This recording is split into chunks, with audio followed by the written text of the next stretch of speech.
Please rise as we honor the United States and recite the Pledge of Allegiance.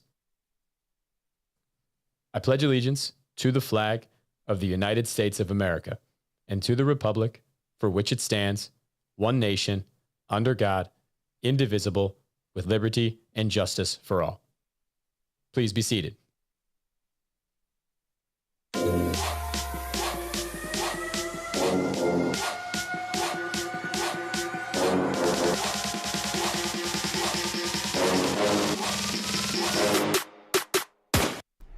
Welcome to Ramzone, your fast break into everything happening across professional sports. I'm Jacob Lifsha. And I'm Jake Rubin. Today we're breaking down the top plays, the biggest storylines, and of course, our hot take for the week.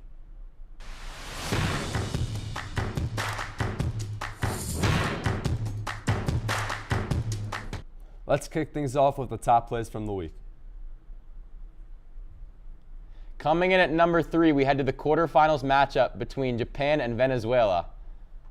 Down by 1 in the top of the 6th inning, Venezuelan outfielder Willier Abreu deposits one into the second deck to put Venezuela on top as they would go on to defeat Japan 8-5. Coming in at number 2, we'll head to the semifinals heavyweight matchup between the USA and Dominican Republic. Up by 1 in the top of the 5th, USA captain Aaron Judge hits one deep to center field, but that one's brought back by Julio Rodriguez to keep the game within 1. Julio's efforts weren't enough as USA would win 2-1. And coming in at number 1, we have the World Baseball Classic final between Venezuela and the U.S. Tied at 2 in the top of the 9th, Eugenio Suarez ropes a double to left center field to score Sonoja as Venezuela defeated the U.S. 3-2 to win the 2026 World Baseball Classic and the first in Venezuelan history. Those were the top plays of the week, but now let's break down one topic that has everyone talking.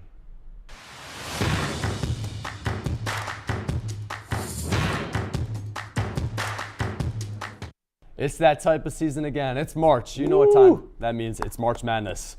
We've been starting up later today. Here are some potential upset picks. All right, starting in the East region, one upset to look out for is 11-seeded South Florida against 6-seeded Louisville. South Florida is coming in hot with an 11-game win streak as they play at a much faster pace than the Cardinals, as well as the fact that the Cardinals are missing their best player, Mikhail Brown. Moving on down in the South, we have our eye on 11-seeded VCU against 6-seeded UNC. UNC will be without their star forward, Caleb Wilson, and VCU is coming into this tournament scorching hot, winning 16 of their last 17 games. Moving over to the Midwest region, we'll head to a matchup between 13-seeded Hofstra and 4-seeded Alabama. Hofstra's strong suit is getting rebounds and forcing turnovers, which is something Alabama struggles with, as well as being without their second leading scorer. Alabama is in a prime position to get sent home early this year. Our final team on upset watch is in the West region, and it's the 6-seeded BYU versus the 11-seeded Texas. They overly rely on their star player AJ, while being a weak defensive team. Texas's offense is legit, and they minimize damage done by their star players. They could pull an upset. Jesus Christ. All right, Jacob. You got any other upsets? I really do have a good upset that we can have our eye on. With my boys up north, 16-seeded Siena is gonna beat the 1-seeded Duke.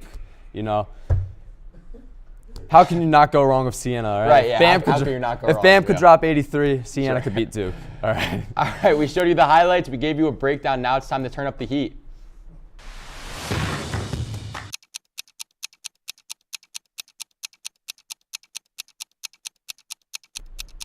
This might be one of the best hot takes we've gotten so far this show. We believe that the 7-seeded UCLA Bruins will make an Elite 8 run. Now, Jacob, they have Donovan Dent. He can go for 20-10 any game he wants to. They're hot. They played well in their conference tournament, and they would have probably won it if Dent didn't get hurt. I like the Bruins to go to the Elite 8. They're going to lose eventually, but I like them to go on a run. The Bruins did beat Michigan State, which is a big factor because Michigan State is the 2 seed. They're a great team. In that region, yeah. All right, that's going to do it for this edition of Ramzone. Thanks for tuning in. We'll be back next week with more highlights, breakdowns, and more hot takes.